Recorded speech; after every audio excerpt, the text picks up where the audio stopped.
Mexico is nationalizing its reserves of lithium, the rare earth metal used to produce batteries for mobile phones, solar energy systems, and electric vehicles. Lithium has often been referred to as the new oil, and Mexico's president, Lopez Obrador, has made that link clear. In a news conference last week, he said, quote, "The lithium is ours," a callback to the 1938 Mexican saying, quote, "The oil is ours." And that refers to when the country seized all of the oil assets from foreign companies. So this move will make the government responsible for all lithium exploration, all extraction, all development. And Mexico's lithium reserves are the 9th largest in the world, behind Canada and the Democratic Republic of the Congo. So, Scott, why would Mexico, or any country for that matter, want to nationalize a resource like this? Well, they see it as a strategic asset that offers an opportunity for greater security, greater economic growth. But the reality is, it's a bad move. When you nationalize assets, it's usually a move by a government that's failing and basically wants to steal from rich people who have weaponized government, and the populace rises up and they nationalize, the local brewery or whatever it is. It's usually governments are usually not very good at running industries. They're good at running the Navy. They're good at running industries that we need a natural monopoly in, whether it's a utility.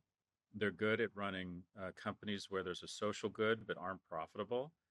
But this doesn't make any sense, even in developing markets that have no love for Western economies or the people in their fancy suits that come down from Shell or Exxon. They usually, at the end of the day, decide to bring them in to help them extract the oil because they can run the business better than they can. And I think this is a very negative looking forward indicator for the lithium industry in Mexico and in general Mexico. It's one thing to have tight regulation or control, but ensure there's not a lot of corruption. But nationalizing industries usually doesn't work out well. It usually means that the industry is going to be engaged in a different type of corruption, and that is contracts go to whoever gives money to politicians, and government employees don't have the same level of incentive or creativity oftentimes in this type of industry. So why are they doing this? I don't know. I think it's a bad move. Mm. Yeah, we've nationalized companies in the US before, but usually it's in response to something that's gone fundamentally wrong with the industry. So, for example, in 2008, we bailed out AIG, which was basically nationalizing it in response to the financial crisis. Amtrak was nationalized in 1971. That was when a bunch of railroad companies went bankrupt. The airport security industry was nationalized by the US. That happened in 2001, right after 9/11. We've never done it voluntarily like this. It's always been a situation that's sort of forced our hand. But when do you think nationalization makes sense? When would it ever? Do you think that those examples make sense? And if so, why? Those are interesting examples. So in the case of TSA or airport security, your profit motive is in direct opposition to the social good, and that is keeping dangerous people off of planes. And so it probably makes sense for that to be a highly regulated or government controlled entity. When the government has come in and nationalized banks or industries, they usually then spin it out. They usually say the only reason we're nationalizing it, which is Latin for bailout, is because it represents systemic failure. And that is if JP Morgan goes away, or Goldman Sachs, or Barclays, or Lehman, or whoever. Lehman was allowed to fail, so that's a bad example. But if they're allowed to fail, they might be too big to fail, and they might start a crisis. So, and when we kind of nationalized, if you will, or bailed out General Motors, and I think it was Chrysler, I think Ford never took the bailout money, we then spun them out. And actually, I think the government got back more than it put in, if I'm correct. So it's one when there's a direct social good that's totally contrarian to any sort of profitably run business, or you have systemic risk and you need to come in. I would argue that we need less bailouts and more failure. It really disappointed me that we bailed out all these airlines and businesses with their hands out. I would have liked to have seen hundreds of thousands of small businesses go out of business during COVID, and people have their hair on fire because they think of small businesses like puppies. And it's just the only way you give young budding entrepreneurs a shot is through the violent winds of disruption are allowed to gale. And the 26-year-old recent graduate of Brooklyn Culinary Academy wants to come in and buy a restaurant that's failed on the cheap. That's the point. And there are exogenous shocks that are sometimes really bad for you.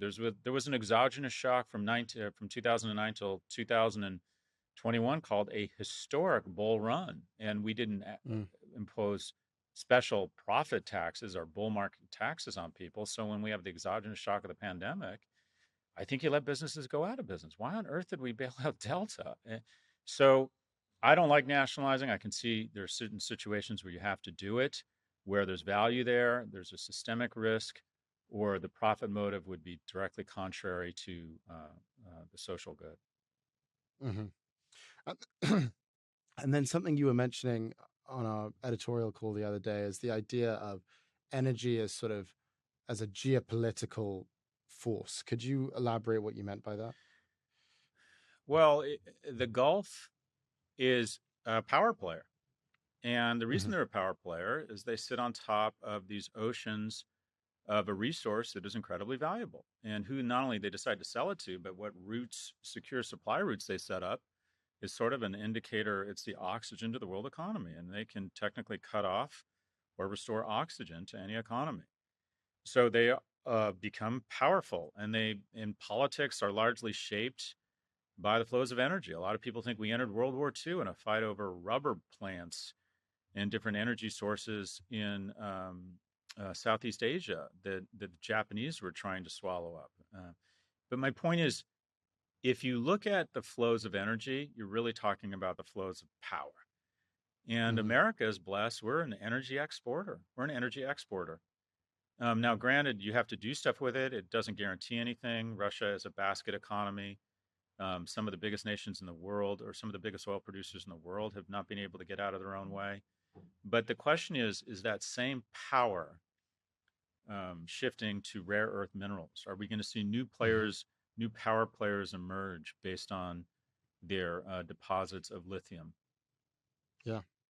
Yeah. Something we learned researching this. There's this thing called the Lithium Triangle, which refers to the three of the biggest lithium reserve countries, which are Bolivia, Argentina, and Chile. They account for 55% of the world's lithium reserves. Um, so this feels like a huge deal for South America. Do you think that lithium could be South America's ticket to becoming a global geopolitical superpower? Yes, in a word. I mean, it's really interesting. That is, it's better to be lucky than good. And with the U.S., we always talk about our great innovation culture, and we have that, and democracy and emphasis on education. But really, the two things we're blessed with are traditionally an openness to immigrants, and two, we sit on unbelievable swaths of almost every asset, whether it's Yeah. oil or timber, or agriculture. I mean, the breadbasket of the world, you could argue, is in the California Central Valley. I mean, we produce more almonds. I mean, we have resources everywhere, and then friendly neighbors, et cetera. But I think this would be wonderful. I think those nations, I'm a big fan of Argentina, mostly for football reasons, but, and they make great beef. Super nice people, great beef. Would like to see Argentina do well. I think that's the right reasons the nation should prosper. But yeah, that'd be great.